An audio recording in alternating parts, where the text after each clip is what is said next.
आपके चरण बिंद के दर्शन कर अब मैं कुशल से हूँ। मेरे भारी भय मिट गए। हे कृपालु, आप जिस पर अनुकूल होते हैं उसे तीनों प्रकार के भवसूल, आध्यात्मिक, आदिदैविक और आदि भौतिकता नहीं व्यापते। मैं अत्यंत नीच स्वभाव का राक्षस हूँ।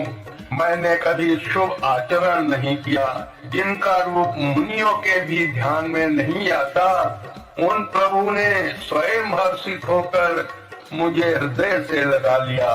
कृपा और सुख के पूर्ण श्री राम जी, मेरा अत्यंत असीम सौभाग्य है जो मैंने ब्रह्मा और शिव जी के द्वारा सेवित युगल चरणों को अपने नेत्रों से देखा।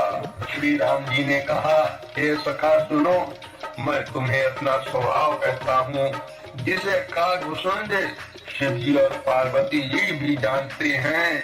कोई मनुष्य संपूर्ण चेतन जगत का द्रोही हो, यदि वो भी भयभीत होकर मेरी शरण तक कर आ जाए और मदमोह तथा नाना प्रकार के छल कपट त्याग दे, तो मैं उसे बहुत शीघ्र साधु के समान कर देता हूँ।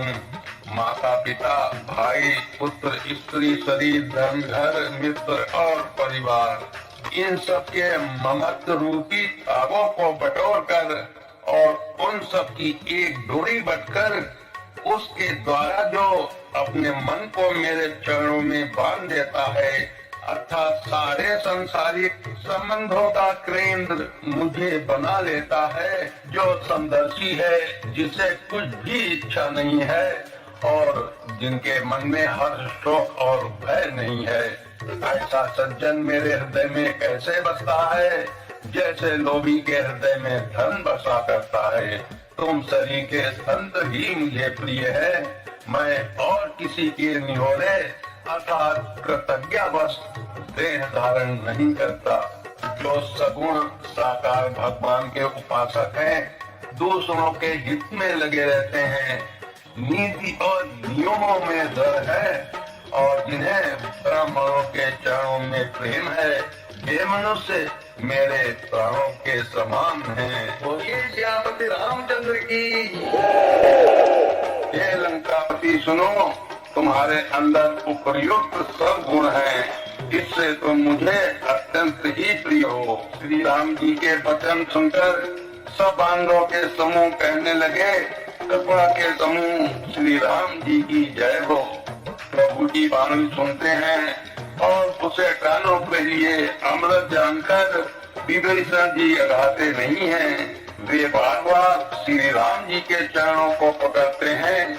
अपार प्रेम है, हृदय में समाता नहीं है।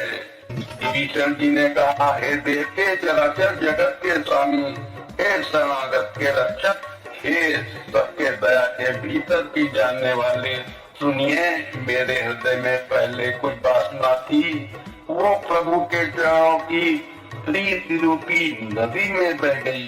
तो हे कृपालु, शिव जी के मन को सदैव प्रिय लगने वाली अपनी पवित्र भक्ति मुझे दीजिए। एवमस्तु, ऐसा ही हो, कहकर राधे प्रभु श्री राम जी ने तुरंत ही समुद्र का जल मांगा और कहा, हे सखा, यद्यप तुम्हारी इच्छा नहीं है, पर जगत में मेरा दर्शन अमोघ है, वो निष्फल नहीं जाता।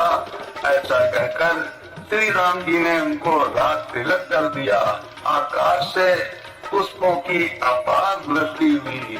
श्री राम जी ने रावण के क्रोध रूपी अग्नि में जो अपनी विभीषण की श्वास वचन रूपी पवन से प्रचंड हो रही थी, जलते हुए विभीषण को बचा लिया और उसे अखंड राज दिया।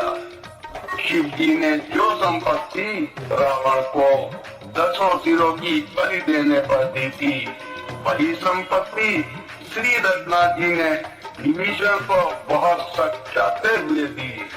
ऐसे परम कृपालु प्रभु को छोड़कर जो मनुष्य दूसरों को भजते हैं, वे बिना सींग पूछ के पशु हैं। अपना सेवक जानकर विभीषण को श्री राम जी ने अपना लिया। प्रभु का स्वभाव वानर कुल के मन को बहुत ही भाया। फिर सब कुछ जानने वाले, सबके हृदय में बसने वाले, सर्वरूप, सब रूपों में प्रकट, सबसे रहित, उदासीन, कारण से भक्तों पर कृपा करने के लिए मनुष्य बने हुए तथा राक्षसों के कुल का नाश करने वाले श्री राम की नीति की रक्षा करने वाले वचन बोले। हे वीर वानर राज सुग्रीव और लंकापति विभीषण, सुनो, इस गहरे समुद्र को किस प्रकार पार किया जाए। अनेक जाति के मगर, सांप और मछलियों से भरा हुआ यह अत्यंत अथाह समुद्र पार करने में सब प्रकार से कठिन है। विभीषण ने कहा, हे रघुनाथ जी, सुनिए, यदि आपका एक बड़ा ही करोड़ों समुद्रों को सोखने वाला है, अर्थात सोख सकता है, तथापि नीति ऐसी कही गई है कि उचित यही होगा कि पहले जाकर समुद्र से प्रार्थना की जाए। ये प्रभु, समुद्र आपके कुल में बड़े पूर्वज हैं, वे विचार कर उपाय बतला देंगे। तब रीछ और बानरों की सारी सेना बिना ही परिश्रम के समुद्र के पार उतर जाएगी। श्री राम जी ने कहा, हे सखा, तुमने अच्छा उपाय बताया, यही किया जाए यदि दैव सहायक हो। ये सलाह लक्ष्मण जी के मन को अच्छी नहीं लगी। श्री राम जी के वचन सुनकर तो उन्होंने बहुत ही दुख पाया। लक्ष्मण जी ने कहा, हे नाथ, दैव का कौन भरोसा, मन में क्रोध ले आइए और समुद्र को सुखा डालिए। ये दैव तो कायर के मन का एक आधार, तसल्ली देने का उपाय है।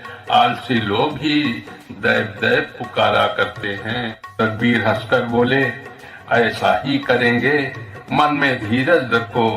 ऐसा कहकर छोटे भाई को समझाकर प्रभु श्री रघुनाथ जी समुद्र के समीप गए।